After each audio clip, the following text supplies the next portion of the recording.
Good afternoon guys! Saturday na naman and kakatapos lang ng trabaho natin.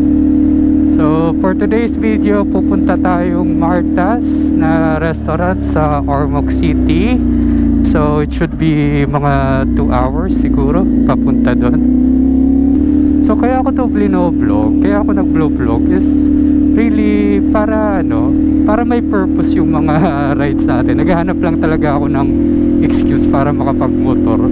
Kasi ang hirap naman kung wala tayong destination, 'di ba? Tapos kung may destination, hindi natin alam kung anong gagawin natin doon. Usually naman kasi kapag nagmumotor tayo or nagmumotor ako, mag-isa lang. Kaya inisip ko, alam mo yun, para at least may purpose, nakakagana, i-vlog na rin natin.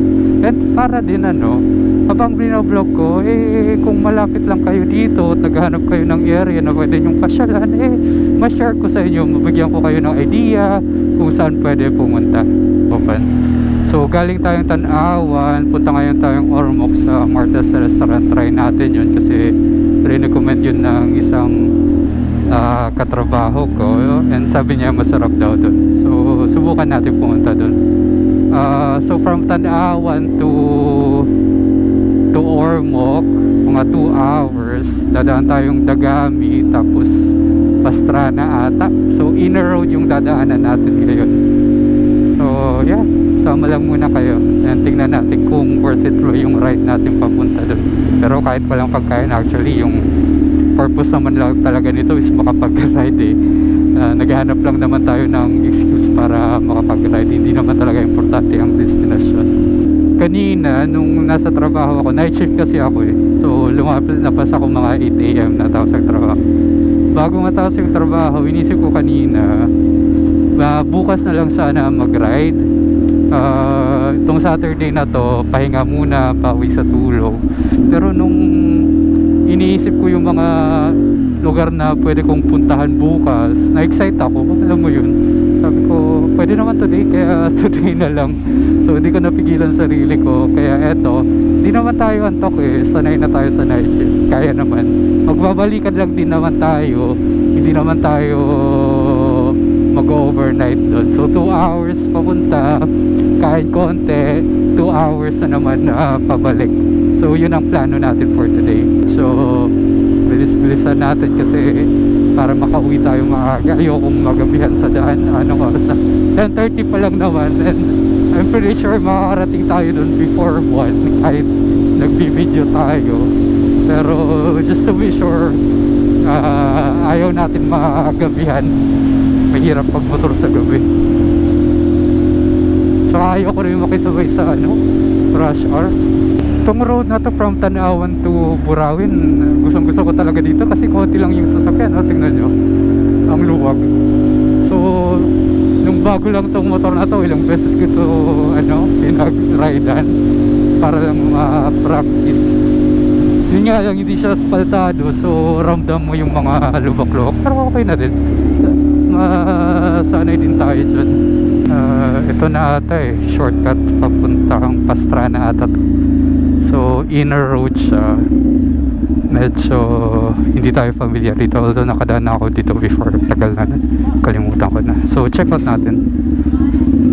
Medyo nakakatakot pasukan yung mga inner road dito, pero yung isang advantage ng mga ganito is maluwag. So ito papuntang Pastrana, yung next municipality. Tapos lalabas tayong Santa Fe, and from Santa Fe highway na yun papuntang Ormoc. Mga kasabay mo lang dito, mga habal-habal, mga motor. Bihira ang mga 4 wheels dito bihira din ang mga truck. So ito yung advantage siya kapag dumadaan ka sa mga inner road. Wala tayong gasolina.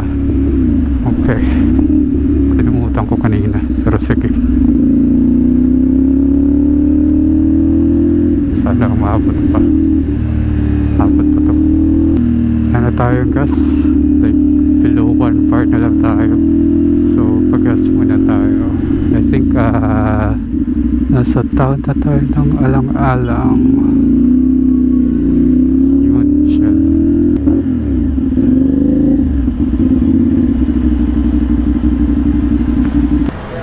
Full tank boss, premium. Full tank? Premium. Power gasoline. Pero full tank yun eh, sir. 600, 700 na lang. So, 550. Okay na siguro to. Pero I'm pretty sure pag pabalik natin, kailangan pa natin magpa-gas ulit. So, I still have 84 kilometers pa. Sub 2 hours. So, before what? Ano tayo? Grabe init. Swerte tayo, hindi tayo naulunan ngayon, hindi tulad dati. Problema naman, grabe, pag ganitong mabagal patakbo natin, ramdam talaga yung init. Talaga no? Pag nakamotor, expose ka talaga sa elements. Ulan, araw, hangin. Walang aircon, pero yan talaga Joke lang. Nasa halfway point na tayo. We still have about 55 minutes, 40 kilometers to go. Grabe. Hindi nga umulan pero natatalo tayo ng init. Sobrang init today. But we will be reaching our destination in a few minutes. Tama na. Calm down.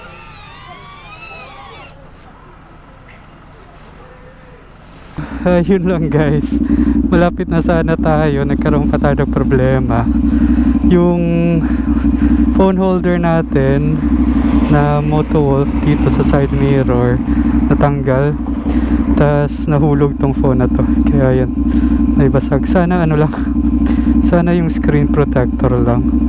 So yung kasi niya, yung thread dito, yung katulad dito, maiksi, kaya rinimedyoan ko na nga lang, pinanipisan ko to para lang malagay. So alanganin talaga yung paglagay ko, hindi kasalanan ng produkto, but rather yung paglagay ko talaga is alanganin. Pinilit ko kasi siya, dapat kasi clamp na lang yung kinuha ko. So nahulog to, mukhang okay pa naman yung phone, may basag lang na konti. Okay lang din kasi second phone lang natin to, or extra phone na Android. Ito talaga yung ginagamit ko sa motor, kasi just in cases like this, or masira yung camera dahil sa vibration. So okay lang to. Tingnan natin kung nasa na tayo ngayon. Recenter. So malapit na tayo, 10 kilometers na lang. Ito lang yung problema ko ngayon, since wala na tayong phone holder, so mahirap na to mag-navigate. Pero sige, gawa na lang natin ng paraan. So yun lang, resume tayo. We are about 19 minutes away, so lapit na. Hi. Okay lang, bili na lang tayo ng bagong phone holder na clamp type na, katulad nito. So inasahan ko na talaga ito masisira. Okay. Tapos yung iPhone natin. So ito talaga yung phone ko, yung iPhone ko. Hindi ko talaga ilalagay ito dyan kasi baka masira, baka mahulog, tsaka yung vibration. So lagyan lang natin to dito para yung Android natin nasa front pocket. Oops. And go na ulit tayo.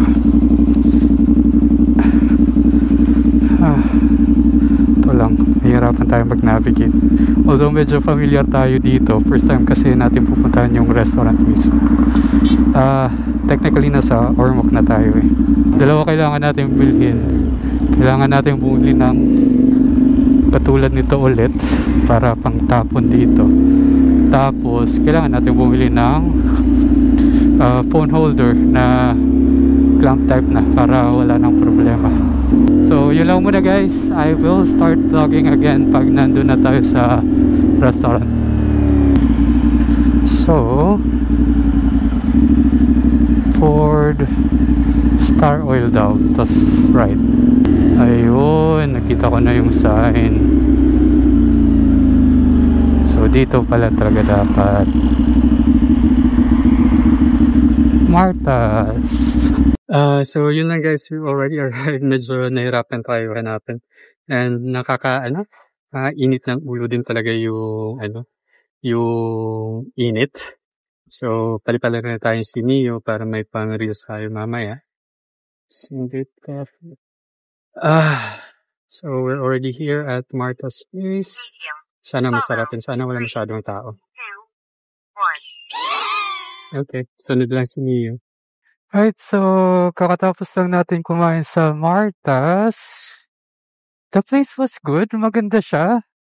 By the beach, may pool siya. I think pwede ka rin ata maligo sa dagat. Medyo mainit nga lang ngayon kasi pumunta tayo doon tanghaling tapat eh. But yeah, may area naman na may aircon. Pero doon tayo sa walang aircon kasi pinagpawisan tayo sa pagmotor. Tas maganda sana yung place na yung katabi talaga ng beach para mas na-enjoy ko yung ambience. Kaso pagdating natin doon medyo puno eh. So walang available. So doon tayo sa Dove kumain. And the food yung in-order in-order ko was the Korean beef ball. And surprisingly ang sarap niya. Sa una medyo okay lang. Pero habang kumakain ka lalo siyang sumasarap. So yeah, the best. Tapos talaga basta masarap siya. Yung in-order nating drinks was the iced tea slushy. Nothing special naman doon, pero in combination with the beef ball, ang sarap eh. No, overall, I'd say maganda yung experience natin and definitely babalikan natin yan. So may bago tayong rason para makapag-ride sa weekend. Pwede natin to puntahan para makapag-lunch. Now, ngayon naman, ang next stop natin is sa Palo, Creme 23. Coffee shop siya. Napuntahan na natin yan dati. Masarap yung bread, masarap yung kape. So, doon na tayo tatambay, doon tayo magkakape. Kung natunaw na natin yung kinain natin sa lunch. Okay, so mga 2 hours siguro papunta doon or less than that. So, yun na yung final stop natin. Magpa-aircon tayo doon, magkape, at doon na rin ako mag-edit. So, mamaya, I'll see you guys there. Hi guys. So, nasa Cream Patisserie na tayo. It took us 1.5 hours para makarating dito. So, medyo masakit na rin yung puwet natin. We've been riding all afternoon, all day.